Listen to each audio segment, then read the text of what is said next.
Casi todos los que estamos aquí, bueno, eso me imagino yo, la mayoría de los que estamos aquí, cuando éramos niños, nos prometieron algo. ¿Cuántos les han prometido cosas cuando eran niños? Pero muchas cosas que nos prometieron no se pudieron cumplir, no porque la persona que nos prometió fuera una persona falsa, un padre falso, o mala gente, mala clase, sino muchas veces porque nos hicieron una promesa condicional. Cuando usted era niño, quizás le dijeron, a usted no le gustaban las habichuelas. Y para los hermanos que nos están oyendo, quizás de República Dominicana o de Puerto Rico o de otras partes, en Latinoamérica, en la mayoría de los países, habichuelas son una verdura y son verdes. Y en Venezuela creo que les llaman vainitas. Porque lo aclaro porque en otros países habichuela, en Dominicana, en Puerto Rico, son frijoles. Pero habichuela aquí es una cosa verde.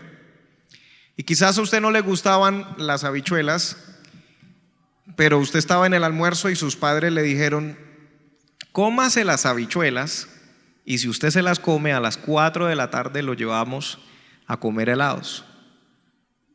Y el niño dijo: no, a mí no me gustan las habichuelas son horribles, no. Y se comió lo demás, no se comió las habichuelas. Y se salió con la suya, no se las comió. Luego a las 4 de la tarde dice: quiero ir a comer helado. Y los padres le dijeron: no, señor. Si usted se comía las habichuelas, podíamos ir a comer helado a las 4, pero como no se comió las habichuelas, no podemos ir. Otro caso que vemos muy comúnmente es: haga las tareas ahorita en la mañana temprano, porque en la tarde podemos ir a la piscina. Lo llevamos a la piscina. No, yo quiero jugar, y jugó toda la mañana, hizo lo que quería, vio televisión y luego se sentó a tratar de hacer las tareas, pero resulta que apenas llevaba un renglón, 2 renglones, y quiere ir a la piscina y se pone a llorar haciendo la tarea, pero ya que es cierto. Entonces el problema no fue que era una falsa promesa, el problema es que era una promesa condicional. Y quizás usted se estará preguntando, el hermano Sammy, ¿por qué nos estará hablando de promesas condicionales y de cosas que yo no hice o que hice y que fueron un estorbo para que yo hubiera obtenido el cumplimiento de la promesa? Y es porque en esta tarde vamos a hablar, titulando este mensaje, el espíritu de Amalek. El espíritu de Amalek. Hace 15 días les dije, cuando estuvimos hablando de Samuel, estuvimos hablando de David y estuvimos hablando de Saúl, que dijimos que tanto de Samuel como de David se dice un varón que haga lo que yo quiero y que sea conforme a mi corazón. Pero en el caso de Saúl vimos que en muchas oportunidades estaba buscando agradar a las personas por el que dirán, y por eso Dios le quitó el reino. Bueno, esto tiene algo de acercamiento con ese mensaje, aunque nos vamos a enfocar específicamente en Amalek para que podamos hablar de este mensaje, el espíritu de Amalek. Y para esto quiero que me acompañe a una cita que de hecho leímos la vez pasada en primer libro de Samuel, capítulo 15. ¿Cuántos están contentos? Primer libro de Samuel, capítulo 15. En el versículo 3 dice, primer libro de Samuel 15, versículo 3 dice: ve pues y hiere a Amalek y destruye todo lo que tiene, y no te apiades de él. Mata a hombres, mujeres, niños y aún los de pecho, vacas, ovejas, camellos y asnos. Y les dije en la oportunidad anterior que cuando uno lee esta cita uno dice: pero ¿cómo así que Dios les va a mandar a matar hasta los de pecho, niños, hasta el ganado de Amalek lo manda a destruir? Y alguien se podría preguntar: ¿por qué una ordenanza tan fuerte? Y la mayoría de personas que leen la Biblia por leerla, y a veces hasta solamente para tratar de encontrar contradicciones, usan este versículo para decir que Dios no existe, pero que si Dios existiera es un Dios malo porque mire lo que manda hacer. Pero usted y yo, que tenemos el Espíritu Santo de Dios, entendemos que hay mucho más detrás de unas líneas que podamos leer. Hay un plan, hay un propósito, y hay algo muy tremendo, y es la omnisciencia de Dios. Omni de todo y ciencia de conocimiento, o sea que Dios conoce todo, no solamente el pasado, el presente, sino el futuro, lo que se viene para nuestra vida. Y cuando Él nos dice que acabemos con todo, es por algo. Aunque ese algo se vea tierno. Si usted puede, dígale al que está a su lado con tapabocas, si no se lo vaya a quitar, dígale: aunque se vea tierno. ¿Por qué le digo aunque se vea tierno? Hay cosas en nuestra vida o en nuestro entorno que se ven buenas, que se ven bonitas o que se ven tiernas, pero es un plan de las tinieblas y del enemigo, porque dentro de unos años eso que usted vio tierno y que usted perdonó hoy le va a salir al encuentro a cobrarle la factura. Y usted va a decir: ¿por qué no hice caso cuando Dios me mandó y cuando era tierno? Ahora tiene cara agria. Y ya no es tan fácil de manejar, ya no lo puedo alzar, ya no es liviano, ahora es un hombre inmenso, rudo y pesado. Ahora vaya enfrente a ese hombre rudo, inmenso y pesado, porque no lo hice cuando Dios me lo ordenó. ¿Por qué Dios le hace esta ordenanza tan fuerte a Saúl? Porque los amalecitas tenían una cuenta pendiente con Dios y tenían una cuenta pendiente con Israel. En Deuteronomio capítulo 25, gloria a Dios, Deuteronomio 25 versículo 17, la escritura dice, Deuteronomio 25, 17: acuérdate de lo que hizo Amalec contigo en el camino. Ahora, cuando Dios le dice a usted acuérdese, acuérdese. Cuando Dios le dice olvídese, olvídese. Pero lastimosamente Dios nos dice a nosotros que perdonemos y nos olvidemos de las cosas, y eso sí no lo queremos olvidar. Pero hay que recibir el consejo del Señor. Dice: acuérdate de lo que hizo Amalec contigo en el camino, cuando salías de Egipto. Entonces, lo que yo entiendo es que el espíritu de Amalec, o Amalec, representa todo aquello que se te opone cuando recién sales de Egipto. O sea, tienes el propósito de ser libre. Estabas en esclavitud en Egipto, y cuando sales, Amalec se te opone para que no llegues a lo que Dios te prometió. Es decir, que podíamos hacer un paralelo entre Amalec y aquello que le impidió al niño poder ir a la piscina, o al niño poderse comer el helado. Básicamente lo que vimos en el caso de estos niños, lo que les fue impedimento no fue la promesa, porque la promesa era verdadera y los que le prometieron eran personas buenas. Lo que le fue impedimento fue la desobediencia, la pereza, la rebeldía, o en algunos casos simplemente la falta de atención, porque le están diciendo de algo que el niño quiere, pero él no le pone atención porque está jugando con un carrito y no quiere hacer la tarea, y luego: ay, pero yo ni siquiera me di cuenta que usted me estaba diciendo que me iba a llevar a la piscina. Por no prestar Atención. Ahora la pregunta sería en nuestra vida: ¿qué le ha prometido Dios a usted desde que usted salió del mundo?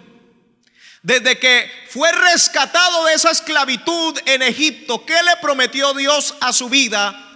¿Y cuáles han sido los impedimentos? ¿O quién es ese Amalek que se ha atravesado en tu camino? Dice: te salió al encuentro en el camino y te desbarató la retaguardia de todos los débiles que iban detrás de ti, cuando tú estabas cansado y trabajado, y no tuvo ningún temor de Dios.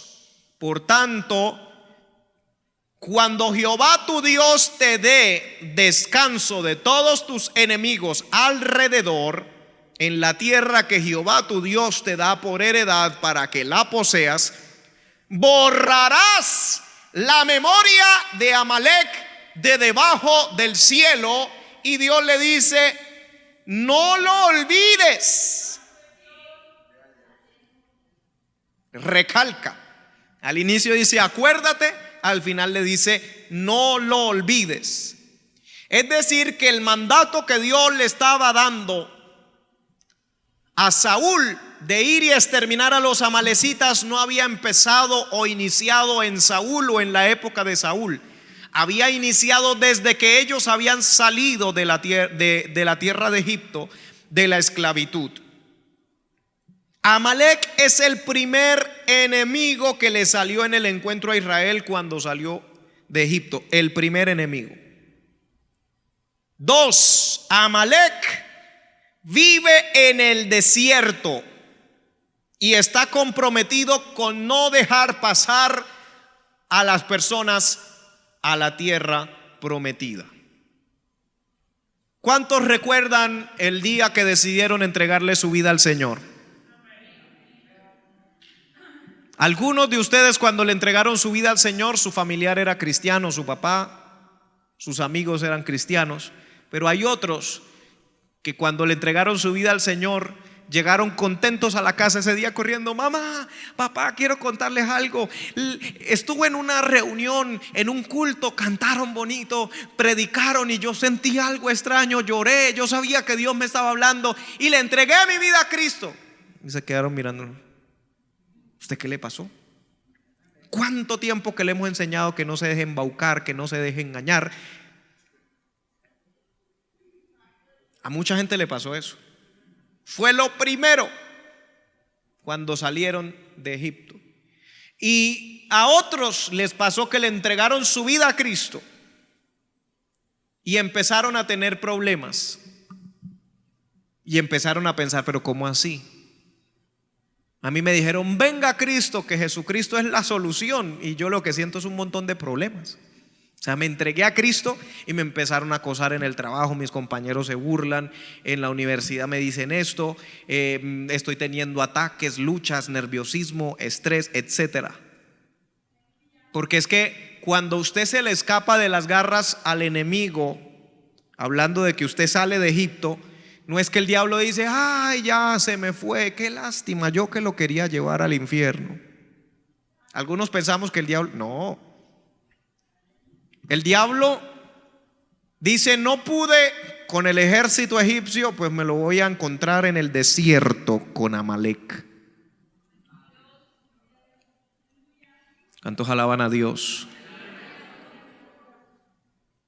Cuando usted está en el desierto, en la dificultad, en la lucha, en el desempleo, problemas familiares, cualquiera de esas situaciones adversas, ahí se aparece Amalek y dice aquí: destruyó tu retaguardia y se iba detrás de los que estaban débiles para destruirte, le dice el Señor. En Éxodo capítulo 17, en el versículo 1, todo el que está aquí diga gloria a Dios. Aleluya.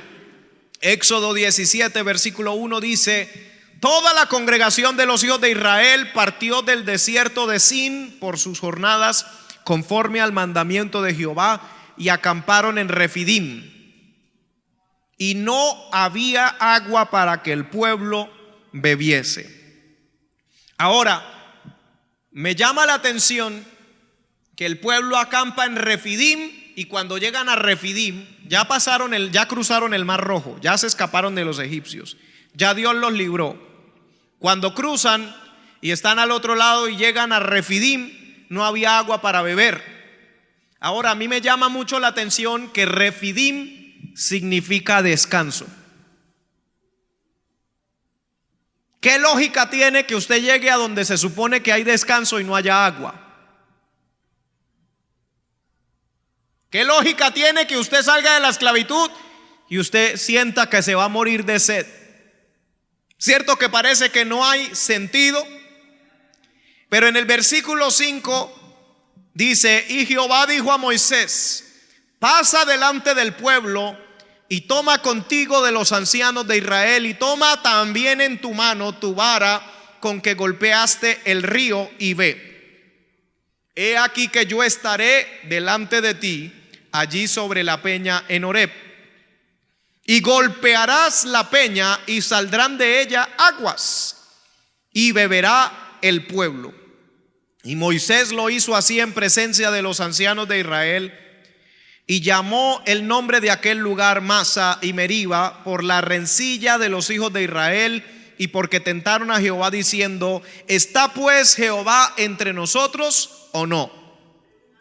Ahora, hay algo muy interesante, y es que estando en el lugar de descanso no había agua para beber, pero la solución para que el pueblo pudiera beber es que Moisés tomara la vara en su mano y golpeara la peña, y saldría agua para que ellos pudieran beber. Y todo esto en el Antiguo Testamento es sombra de lo que habría de venir. La vara era de madera, ¿cierto?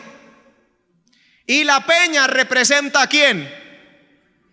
Cristo es la peña de Horeb, que está brotando agua de vida saludable para ti. ¿Qué fue necesario para que usted y yo pudiéramos beber del agua y no tuviéramos más sed? Fue necesario que la peña, que es Cristo, fuera golpeado con la vara, que es el madero. Es decir, para que usted y yo tengamos descanso, la Biblia dice: el castigo de nuestra paz fue sobre él, y por su llaga fuisteis vosotros curados. Para que usted y yo recibiéramos descanso, agua de vida saludable, fue necesario que Cristo fuera golpeado. La Biblia dice: maldito todo aquel que es colgado en un madero. Pero Jesús se hizo por nosotros maldición, para que nosotros pudiéramos beber de esa bendición. ¿Cuántos alaban a Dios? Y aunque usted a veces dice: qué cosa tan rara Dios, porque hacía milagros de esa forma, un milagro de que le va a sacar agua de una roca a la gente, ¿por qué no lo hizo de otra forma? Porque todo eso iba a simbolizar más adelante que Jesús era la roca inconmovible de los siglos, que Él era la piedra angular y el madero representaba algo golpeándolo. Glorificado es el nombre de Jesús. Después del milagro de esta provisión de agua en ese lugar de descanso, en Éxodo 17:8 aparece Amalek. Dice: entonces vino Amalek y peleó contra Israel. ¿En dónde? En Refidim.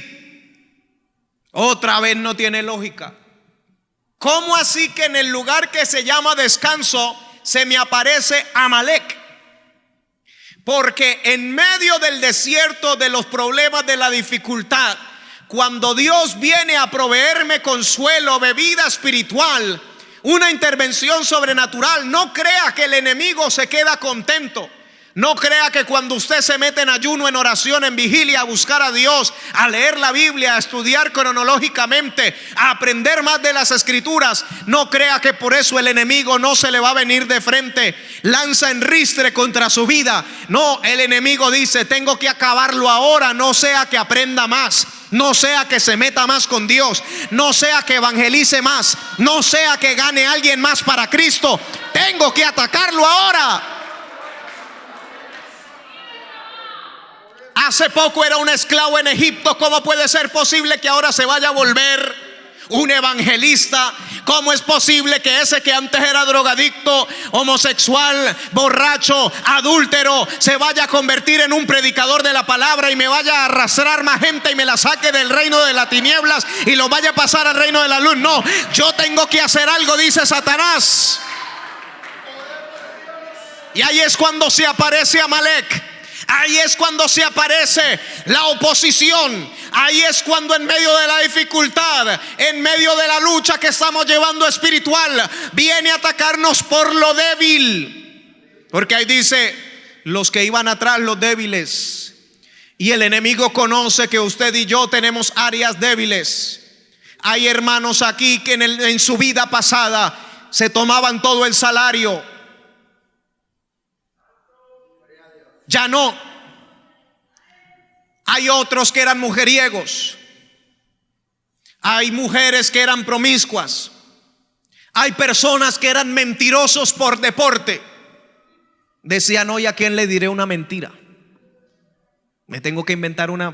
La de ayer estuvo muy floja. Hoy me voy a inventar otra mentira.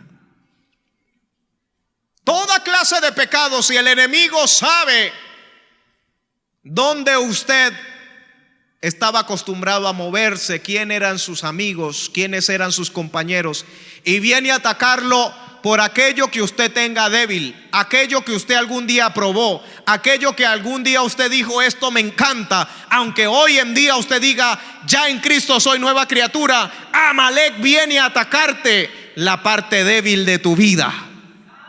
Pero he venido a darte buenas noticias. Esto no se trata de tu fortaleza. La escritura nos dice, diga el débil, fuerte soy. También nos enseña la escritura, bástate mi gracia porque mi poder se perfecciona en tu debilidad. No se trata de que usted sea, como dicen por ahí, usted es un duro.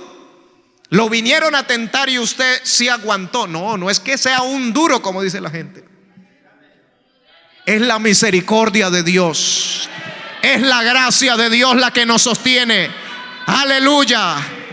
Y cuando usted rechaza la tentación y reprende al diablo, echa fuera a los demonios, no se trata de su autoridad, no se trata de su capacidad, se trata del nombre poderoso y vencedor de Jesucristo. Glorificado es el nombre de Jesús. Satanás siempre vendrá. Y en alguna ocasión yo les dije, Belcebú, ese término que se utiliza en algunas partes de la escritura, significa príncipe de los demonios o príncipe de las moscas. ¿Y cuántos han ido a un pueblo o a un campo donde hay muchas moscas? Yo he ido a lugares donde le sirven a uno va a visitar una finca y le sirven a uno queso, chocolate, pan en un plato y ponen otro plato encima. Y usted tiene que comer y tapar, comer y tapar. Y cuando quita, habían 3 moscas allá adentro. Algo muy particular que tienen las moscas, y si usted es una persona detallista se ha dado cuenta que la mosca viene a molestar y usted le hace así con algo y la mosca se va y da la vuelta y se para en un lugar por allí, no sé con cuántas patitas, pero hace con 2, hace así. ¿Se han visto? Se queda mirando su plato o lo que usted está haciendo y hace así. Belcebú, príncipe de las moscas. Y yo me quedé pensando, oiga, los demonios son así. Cierto que usted reprende el demonio y el demonio, pero él se queda por allá parado. ¿Cuándo será que se va a desconcentrar? Y otra vez.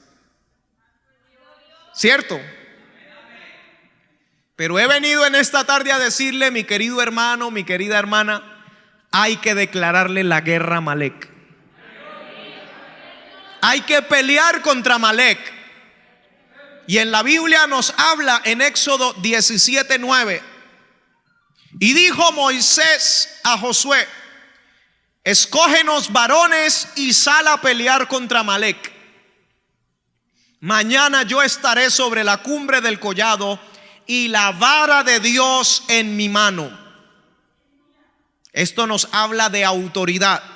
La vara de Dios en la mano de este hombre de Dios nos habla de autoridad, pero representa que hoy en día usted y yo como iglesia de Cristo tenemos autoridad por el sacrificio de Cristo en el madero. O sea, toda autoridad que usted pueda ejercer en el mundo espiritual es porque uno murió en la cruz. ¿Cuántos saben quién murió en la cruz? Así que cuando usted reprenda demonios y se vayan huyendo, no se crea mucho. Es porque alguien murió en la cruz. Es porque alguien derramó su sangre. Escoge varones para pelear contra Amalek. Mañana yo estaré sobre la cumbre del collado y la vara de Dios en mi mano.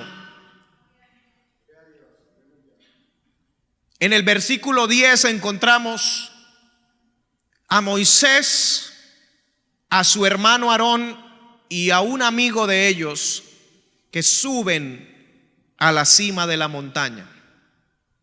Ahora, muy curioso es que Moisés sube con uno llamado Aarón, que es su hermano, que significa monte alto o exaltado.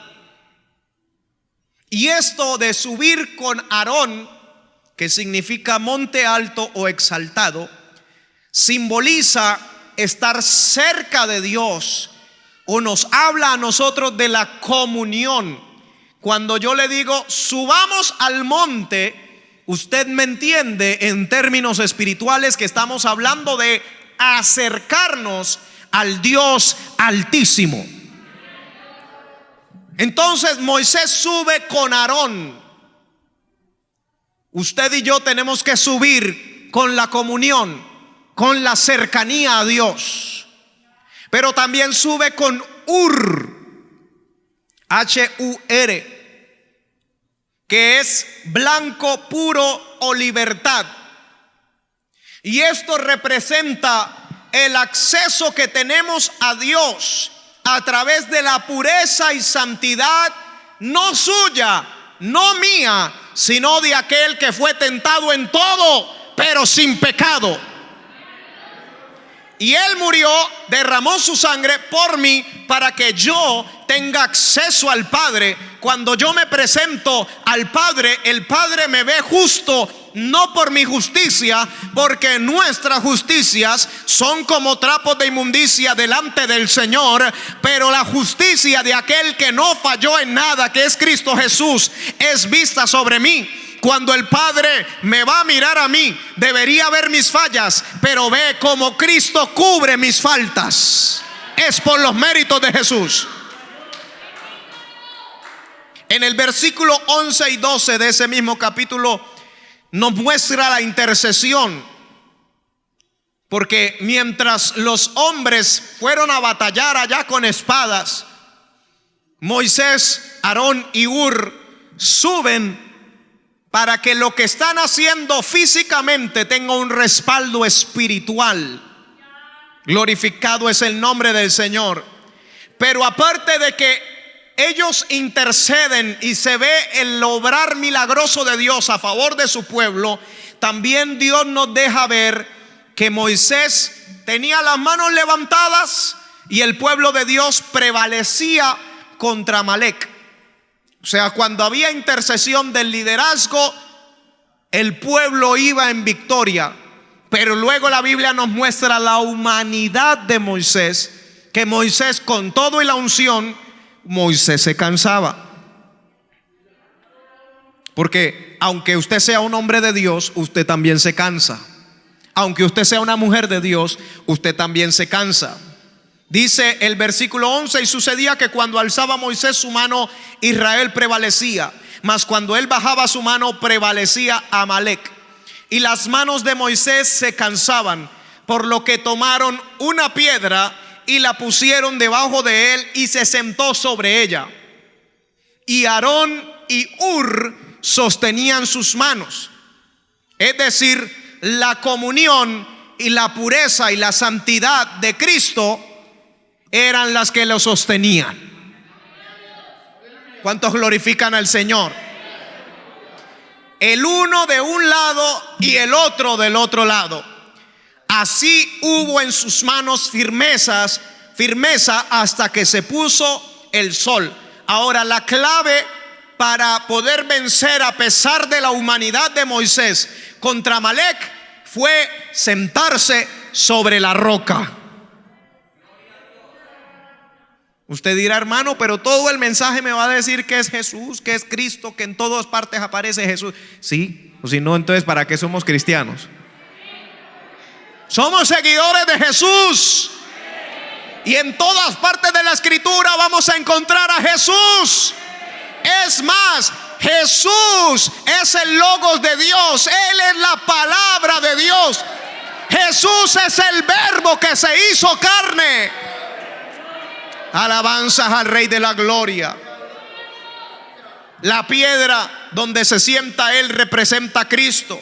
Aarón y Hur no solamente representan la comunión, la pureza y la santidad, sino que también representan el hermano y el amigo.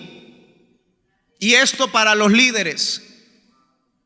Por ejemplo, nuestro pastor tiene a muchos, por decirlo así, ovejas en la congregación, a las cuales él atiende, aconseja, ora por ellos.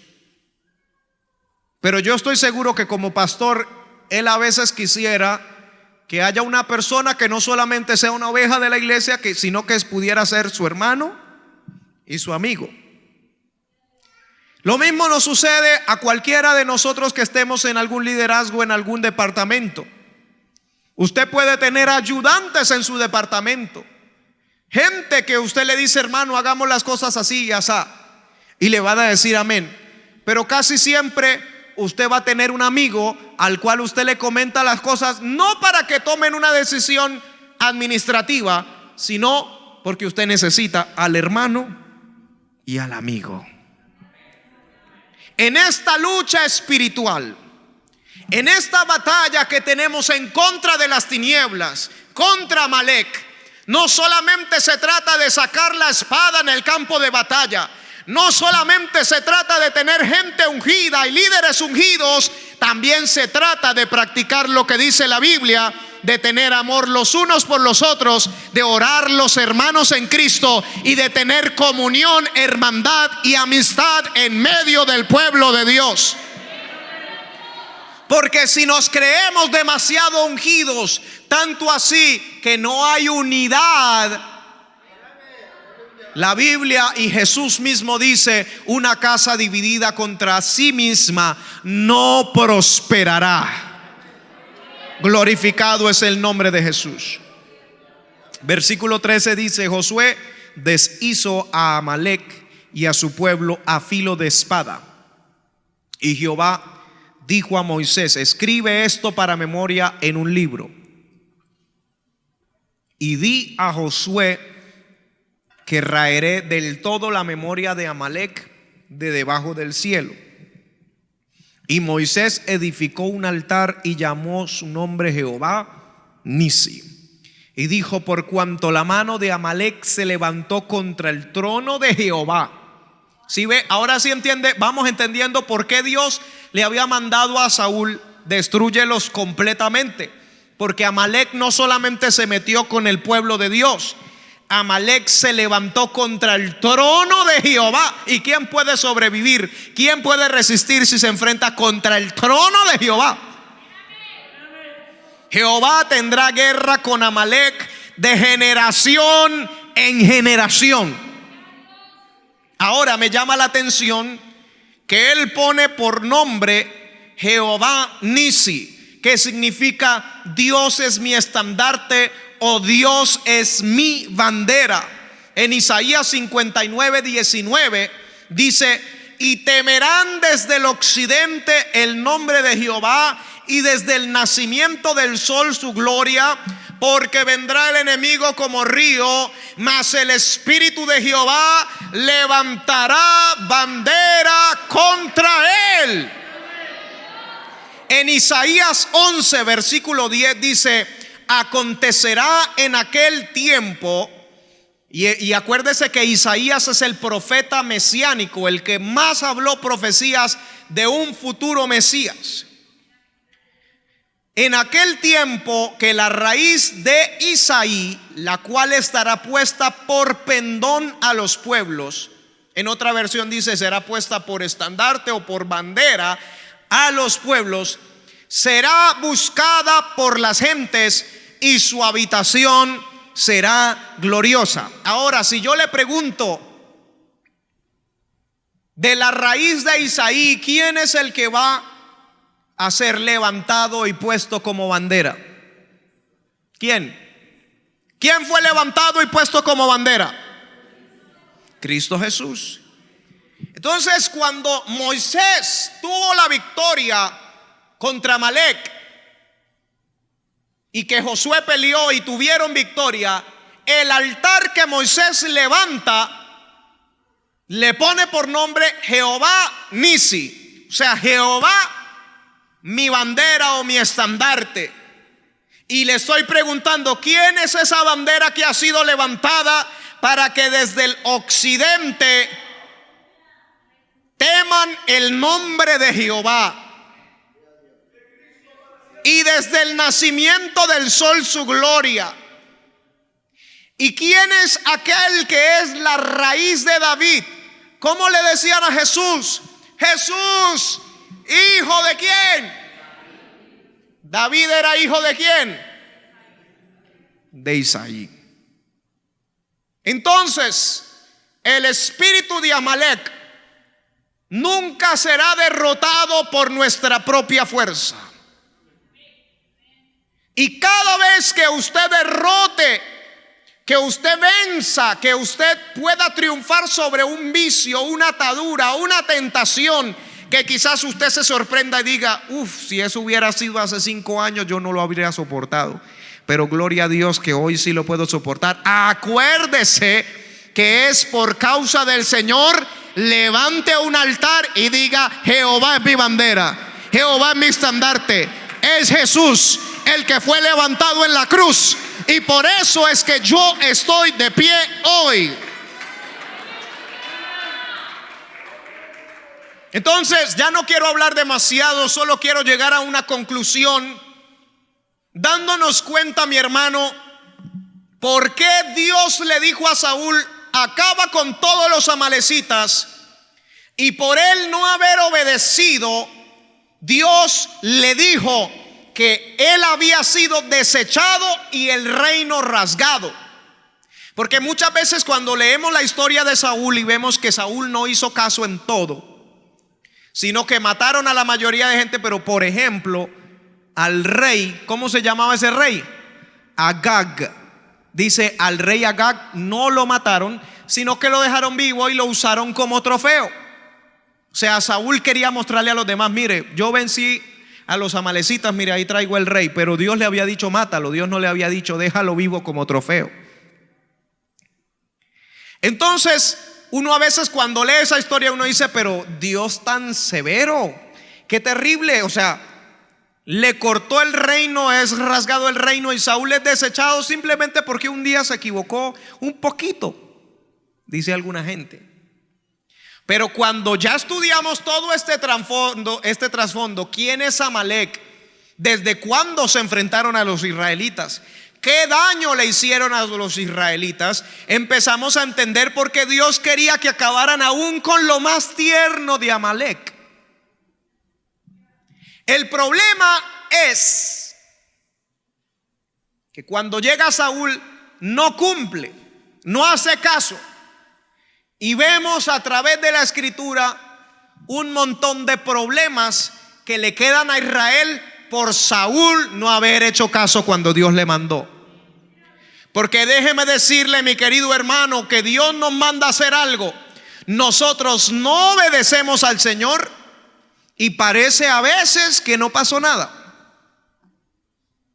El problema es que muchas veces cuando nosotros no obedecemos, puede que no nos afecte directamente, pero sí dejamos un problema para nuestras generaciones. Si quedan avistamientos de amalecitas por allí, algún día un hijo mío se va a tener que enfrentar otra vez con Amalek. Y ojalá que no lo mate, porque Dios respalda a la persona que le mandó a acabar a los amalecitas. Pero a veces el otro simplemente se convierte en víctima porque Dios no planeó darle una unción contra Amalek, porque se supone que Amalek no estuviera. Y si usted estudia la escritura se va a dar cuenta que Amalek aparece haciendo estragos más adelante. Por ejemplo, en el libro de Esther. ¿Se acuerdan en el libro de Esther?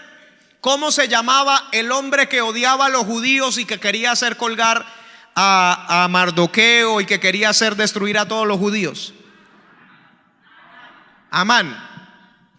¿Usted se acuerda cómo dice la Biblia de él? Dice Amán Agageo.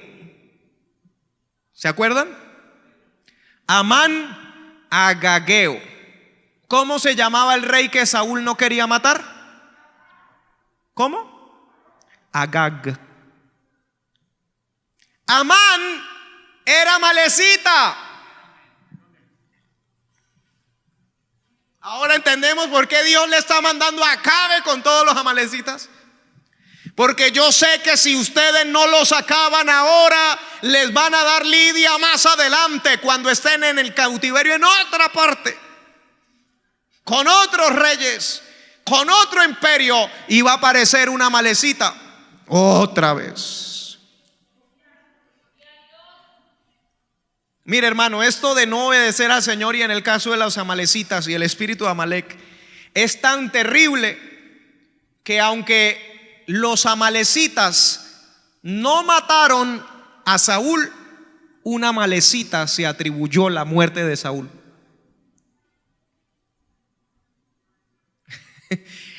A Saúl fue que Dios le dijo: acábelos. A Saúl realmente tenía guerra con los filisteos, y eso usted lo encuentra cuando se está acabando el primer libro de Samuel y va comenzando el segundo libro de Samuel. La Biblia registra que estaban en la guerra contra los filisteos, y tranquilo, ya voy a acabar, así que présteme atención a esto para que nos vayamos con la conclusión bien clara. Estaban en guerra contra los filisteos, empezaron a perder. Mataron a los hijos de Saúl. Saúl se vio perdido, que ya venían tras él, y Saúl le dijo a su compañero, ¿cómo es? El paje de armas.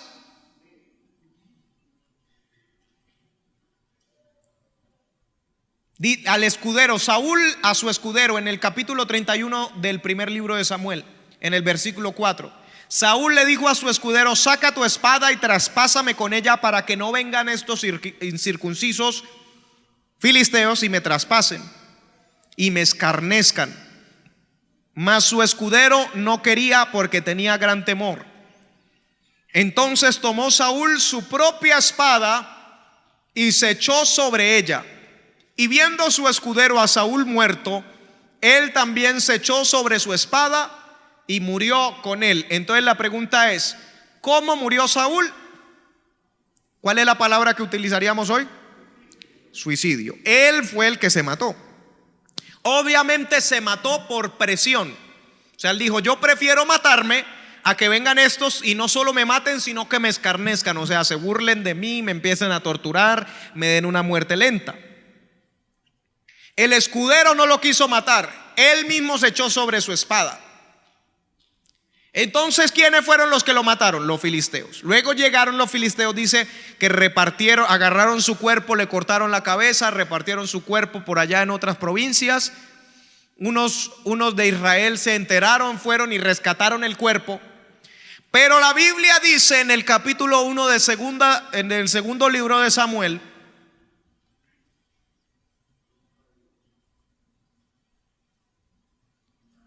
En el capítulo 1, versículo 2 del segundo libro de Samuel: al tercer día sucedió que vino uno del campamento de Saúl, rotos sus vestidos y tierra sobre su cabeza, y llegando a David se postró en tierra e hizo reverencia.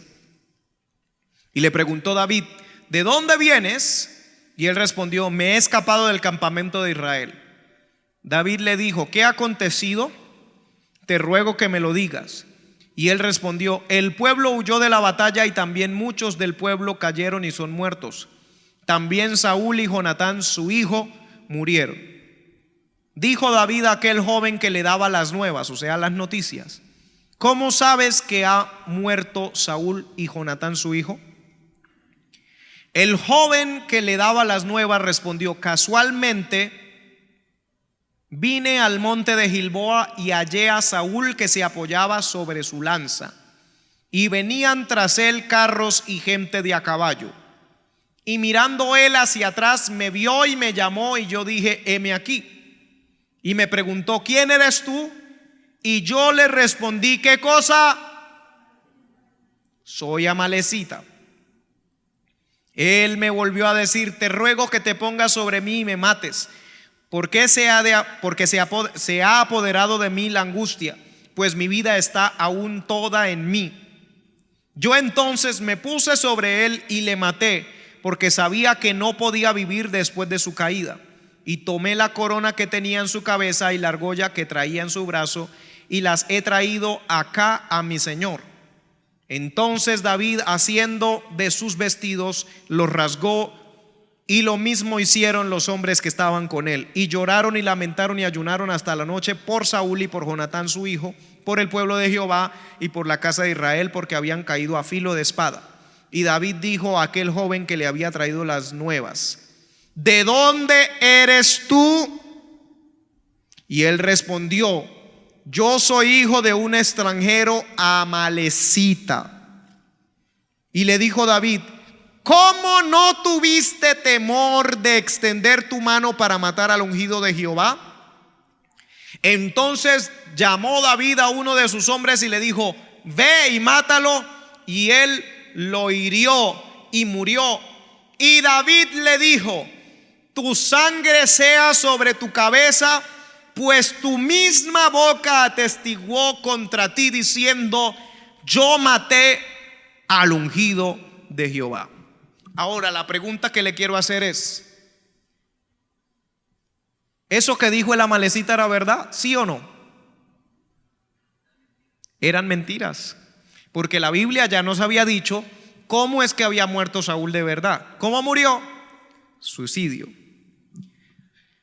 Pero la Biblia no relata, no registra aquí, en este caso, quizás más adelante, pero en este caso no relata que David hubiera sabido realmente cómo fue, porque precisamente estaba buscando la información cuando el muchacho se inventó semejante historia. ¿Qué fue lo que pensó el joven amalecita? Yo le digo a David que yo maté a Saúl, que era el antiguo rey, y que ahora él es el rey, y él me va a premiar y me va a poner allá en el palacio. Pero él no sabía que David era un hombre que respetaba demasiado la soberanía de Dios y entendía el principio de autoridad espiritual. Entonces él suelta esta mentira, pero cuando suelta esta mentira lleva una prueba. Dice que llevaba la corona y la argolla, o sea que él sí estaba cerca cuando pasó la situación, pero contó la historia acomodada para él quedar, entre comillas, como un héroe. Entonces, lo más triste es que la información que le llega al siguiente ungido, al próximo rey de Israel, que en este caso es David, la información que le llega a través de una amalecita y dice: Saúl murió por mis manos. Aunque había muerto realmente por suicidio, así es el espíritu de Amalek. Si no te puede matar, al menos inventa que te mató. El espíritu de Amalek es uno que si no te puede matar, inventa que te mató y quiere llevar esa información para que se divulgue en medio del pueblo. Una amalecita fue el que mató a Saúl. O sea, no está contento con que te mueras, sino que después de muerto quiere dejarte la mala fama. Por eso hemos hablado del espíritu de Amalek. ¿Cuál será la situación en tu vida que representa el espíritu de Amalek? Yo no lo sé, pero yo creo que el espíritu de Dios ha estado en todo este tiempo mientras hemos hablado esta palabra, mostrándote, porque el Espíritu Santo es el que completa el mensaje. Yo hablo en general, pero el Espíritu Santo habla en particular a tu conciencia, a tu corazón, a tu espíritu, a tu mente, y te dice: es esta cosa tiernita que tienes en tu vida que no has querido acabar porque se ve tiernita. Es este bebé amalecita, pero que dentro de 30 años ese bebé te va a matar. Y si no te logra matar, te va a difamar. Así que en esta hora, yo no sé cuántos entienden esta palabra y dicen: vamos a acabar con ese espíritu de Amalek. ¿Cuántos dicen: voy a acabar con el espíritu de Amalek? No importa que parezca algo sencillo, no importa que parezca el ganado. El ganado, las ovejas representan todo aquello que alimenta a Amalek. ¿Tienes tú cosas que alimentan a Amalek? Hay hermanos que tienen recuerdos que alimentan a Amalek, ya sea en un álbum de fotos, ya sea un contacto de una persona, ya sea la amistad con una persona, pero esa es una oveja, un carnero o un alimento de Amalek, que si sigues dejando vivo eso, va a seguir engordando a Amalek para que un día te dé un golpe a ti fatal. Vamos a estar en pie. Padre celestial, te doy gracias por tu palabra. Te doy honra, gloria a ti, Señor. He hablado este mensaje, esta palabra, Señor, sabiendo y creyendo, Señor, que tú nos hablas con el propósito de que nosotros estemos alertas y no demos lugar al diablo. No ignoramos sus maquinaciones. Señor, tú tienes un plan y un propósito.